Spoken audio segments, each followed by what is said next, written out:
A rape survivor in Kansas is taking the law into her hands, calling her own grand jury to hear her sexual assault case. 22-year-old Madison Smith says she was assaulted by a friend while attending Bethany College as a freshman. Smith says the encounter started off with consensual sex, but things turned violent when he started to strangle her and force her to perform a sex act. The local prosecutor initially refused to press charges, but later decided to charge Smith's attacker with battery. That's not good enough for Smith. She will convene a grand jury in September to look at sexual assault charges. And Madison Smith joins me now. Madison, thank you for being here. I want to start off by giving you space to tell your story and also to explain for our viewers what the county prosecutor said to you about prosecuting this case. Hi, thank you for having me. So we were super good friends. We had hung out both alone and in group settings multiple times.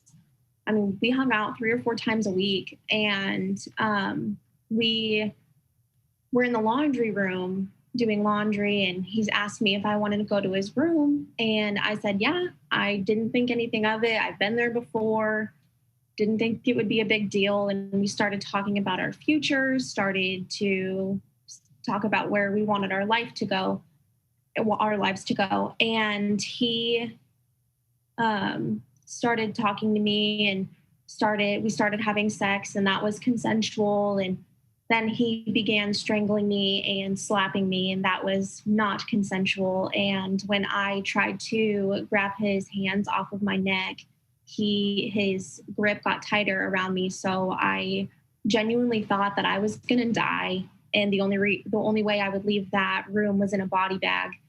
So I did what I had to do to survive and walk out of that room. And thankfully I'm here and able to tell my story. And it's been a battle.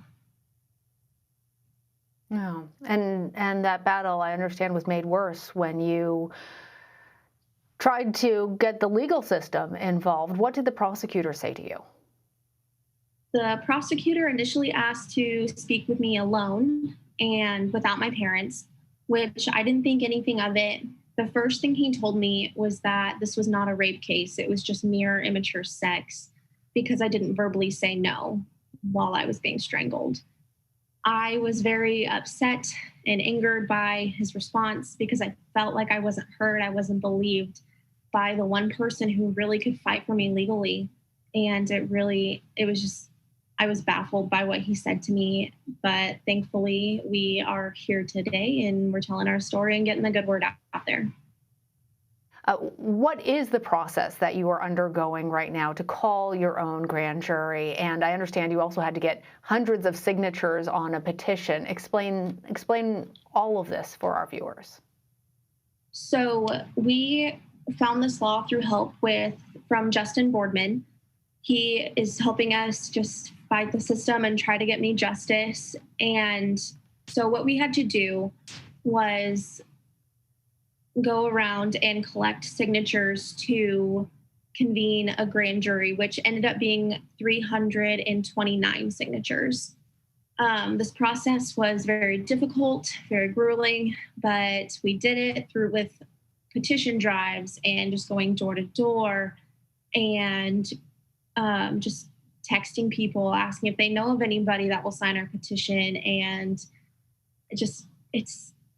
we are so incredibly thankful, and I am so incredibly thankful for everybody who has signed this petition and gotten the word out there and gotten us to where we are today, and to everybody who has shared my story on social media and just given me words of support. It's been so humbling and so heartwarming, and I don't know how to say thank you enough.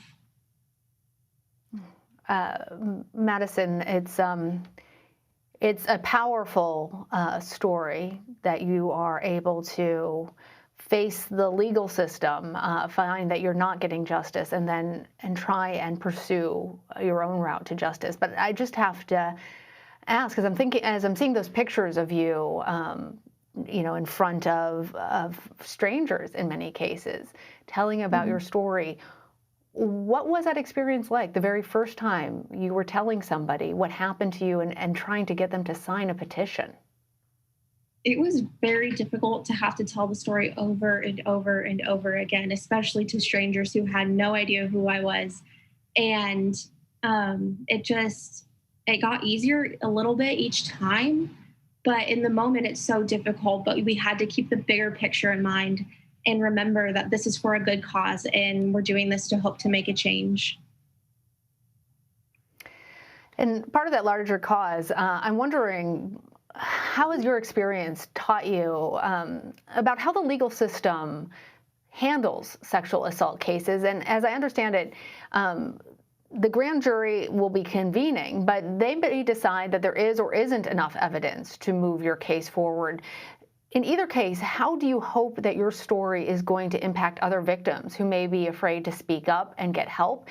And what changes do you want to see in the justice system and how it treats sexual assault survivors? I would love to see more sexual assault cases and rape cases being pursued by the legal system, because I feel like we are not believed in many cases, and that people mark it up to a he said, she said case, and then it's thrown out because those are kind of hard to prove. And I understand that, but you still have to fight for the victims that you're supposed to represent. And I just hope that this gives so many other people hope that from whatever they've been through, they can find some type of justice, at least in the 6 states that the grand jury is legal in. Madison Smith, thank you. We see the photos there of you with your mom and wish you all the best. Thank you so much.